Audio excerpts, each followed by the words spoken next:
নমস্কার বন্ধুরা, আশা করি তোমরা সবাই ভালো আছো, সুস্থ আছো। আমিও ভালো আছি। আজ আবারও চলে এলাম একটি মিনি ব্লগ নিয়ে।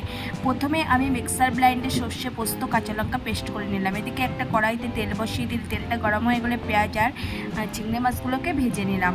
আর এদিকে আমি কুমড়ো শাকগুলো কেটে ভালো করে ধুয়ে রেখেছি। তো আর এদিকে আমি রুই মাছগুলোকে লবণ হলুদ মাখিয়ে রেখেছি। তো একটা কড়াই বসিয়ে দেবো। কড়াইটা গরম হয়ে গেলে ওতে তেল দিয়ে দেবো। আর এদিকে দেখো বন্ধুরা, আমি জানলা দিয়ে ক্যামেরাটা করেছি। আকাশে প্রচণ্ড মেঘ করেছে, মনে হচ্ছে এক্ষুনি বৃষ্টি চলে আসবে।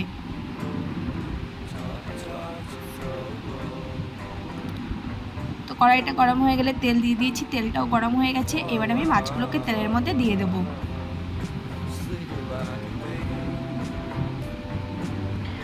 আর আমি কড়াইয়ের মধ্যে কুমড়ো শাকগুলোকে দিয়ে থালা দিয়ে ঢাকা দিয়ে দিয়েছিলাম একটু লবণ দিয়ে, যাতে জল উঠে কুমড়ো শাকটা কমে আসে।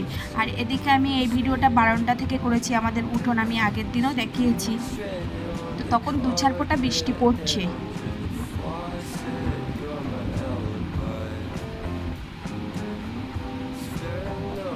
তো কুমড়ো শাকটা অনেকটাই কমে এসেছে। আর এদিকে মাছগুলো প্রায় ভাজা হয়ে গেছে। এবার আমি কুমড়ো শাকের মধ্যে জিরে গুঁড়ো, মরিচ গুঁড়ো, একটু লবণ আর একটু জাগরি পাউডার দিয়ে দেবো। জাগরি পাউডার দেওয়ার কারণটা হচ্ছে শ্বশুরমশাই যেহেতু চিনি খাওয়া বারণ, এবার শাকে একটু মিষ্টি না দিলে শাক খাওয়া যায় না, ওই জন্যই আমি অল্প করে দিলাম। আর পেস্ট করে রাখা সর্ষে, পোস্ত, কাঁচা লঙ্কা ওগুলোও দিয়ে দিলাম। আর এদিকে আমার মাছগুলো ভাজা হয়ে গেছে। আমি নামিয়ে নিয়ে একটু চা করে নিলাম।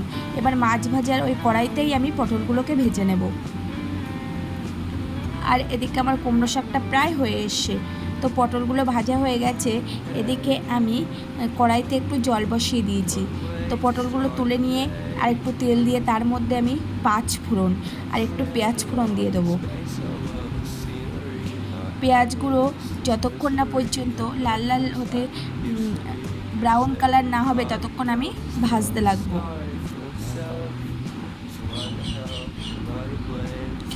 তো প্রায় ভাজা হয়ে এসে এবার আমি এর মধ্যে আলুগুলোকে দিয়ে দেবো।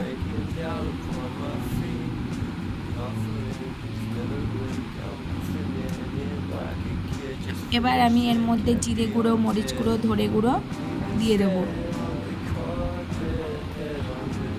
এবার আমি পটলগুলোকেও দিয়ে দিয়েছি, দিয়ে কাঁচা লঙ্কা চিড়ে দিয়ে দিয়েছি। এবার আমি ভালো করে কষিয়ে নিয়ে পরিমাণ মতো জল দিয়ে দেব।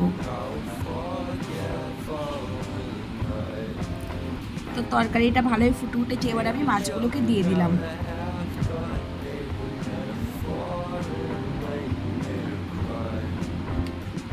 তো এবার আমি একটু গুঁড়ো গরম মশলা দিয়ে তরকারিটা নামিয়ে নিলাম। এদিকে আমার কুমড়ো শাকটাও হয়ে গেছিলো, আমি নামিয়ে নিয়েছি।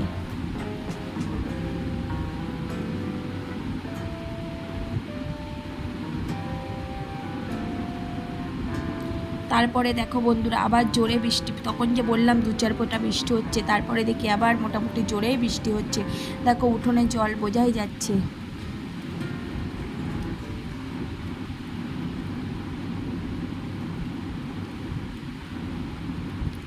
তারপরে বিকালবেলা একটু চলে গেলাম আমাদের জমির দিকে। এটা হচ্ছে আমাদের পাট ক্ষেত। তো পাট গাছের পাতাগুলো কেমন হলুদ হলুদ হয়ে গেছে, কারণ এবার তো বৃষ্টি তেমনভাবে হয়নি, ওই জন্যেই। আর এটা হচ্ছে কেওড়া গাছ। এখান থেকে 7 বছর আগে আমার বড়মশাই এই কেওড়া গাছটা লাগিয়েছিল। কেওড়াও হয়েছে, অনেক বড় হয়ে গেছে গাছটা।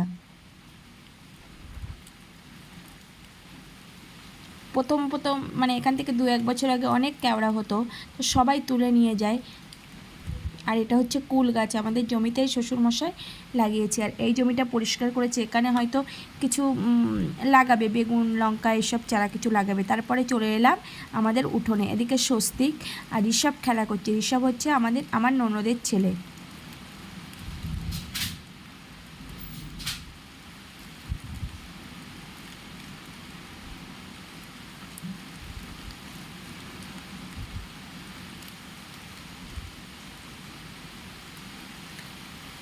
আর এটা হচ্ছে আমার স্বপ্নের বাড়ি।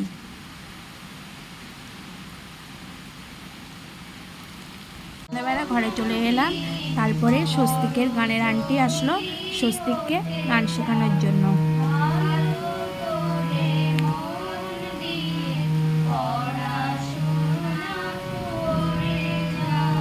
তো ও কিছুক্ষণ গানটা প্র্যাকটিস করে নিল। প্রথমে লজ্জা পাচ্ছিল, বারবার বলছিল মা ভিডিও করো না, ভিডিও করো না। তো আমি একটু করলাম।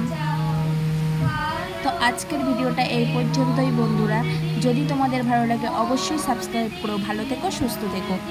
ধন্যবাদ।